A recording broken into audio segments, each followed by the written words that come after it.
కూటమి ప్రభుత్వం ఏర్పడినప్పటి నుంచి ప్రజలకు అనేక నష్టాలు జరుగుతున్నాయని కడప జిల్లా ప్రొద్దుటూరు మాజీ ఎమ్మెల్యే రాచమల్లు శివప్రసాద్ తెలిపారు. ఈ సందర్భంగా ప్రొద్దుటూరులో ఏర్పాటు చేసిన మీడియా సమావేశంలో ఆయన మాట్లాడుతూ దేశ భవిష్యత్తు విద్యార్థుల విద్య ద్వారా ఎంతో ఆధారపడి ఉందని, దేశంలో ఆర్థికంగా పురోగతి చెందాలన్నా, నాగరికత ప్రపంచంలో దూసుకొని పోవాలన్నా విద్యా విధానం గొప్పగా ఉన్నప్పుడే, అక్షర సత్య అందరికీ అందినప్పుడే సాధ్యమవుతుందన్నారు. విద్యార్థుల చదువుల కోసం అత్యంత పెద్దపీట వేసిన గొప్ప వ్యక్తి వైఎస్ జగన్మోహన్ రెడ్డి అని కొనియాడారు. వైఎస్ఆర్సీపీ ప్రభుత్వం విద్యకు అగ్రతాంబూలం ఇచ్చి రాష్ట్రంలో విద్యా విధానాన్ని వైఎస్ జగన్మోహన్ రెడ్డి పెనుమార్పులు తెచ్చారన్నారు. చంద్రబాబు ప్రభుత్వంలో విద్యా విధానానికి చీకటి రోజులు సంభవించాయన్నారు. ప్రజలందరూ ఓట్లు వేసి చంద్రబాబు నాయుడుకు, నారా లోకేష్ కు, ఆయన మనవడు దేవాంశ్ భవిష్యత్తుకు ఇచ్చారన్నారు. అధికారంలోకి వచ్చిన చంద్రబాబు నాయుడు ప్రజల బిడ్డలను అధికారం ఇస్తున్నారన్నారు. గత చంద్రబాబు నాయుడు ప్రభుత్వంలో ఒక్క మెడికల్ కాలేజీలు లేవని, వైఎస్ జగన్మోహన్ రెడ్డి అధికారంలోకి రాగానే అనేక మెడికల్ కాలేజీలు తెచ్చి మార్పులు తెచ్చారన్నారు. అగ్రతాంబూలం ఇచ్చింది విద్యకు.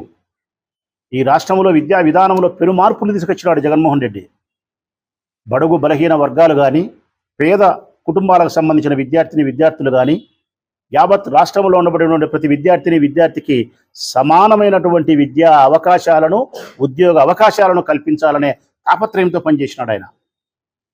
నిష్పక్షపాతంగా, నిజాయితీగా, పారదర్శకతతో, ముందు చూపుతో ఈ పిల్లలకు ఉన్నత విద్యను అందించే ప్రయత్నం చేసినాడు. సత్ఫలితాలను సాధించినాడు 5 సంవత్సరాల కాలంలో. మరొక 5 సంవత్సరాల కాలం మీరు మంచి అని ఉంటే మీ పిల్లలకు ఎంతో మేలు జరిగిండు. పర్వాలే, దురదృష్టం మమ్మల్ని వెంటాడిందో లేకుంటే ప్రజలను వెంటాడిందో ఏది ఏమైనప్పటికీ కూడా చంద్రబాబు నాయుడు ప్రభుత్వం కొలువైంది.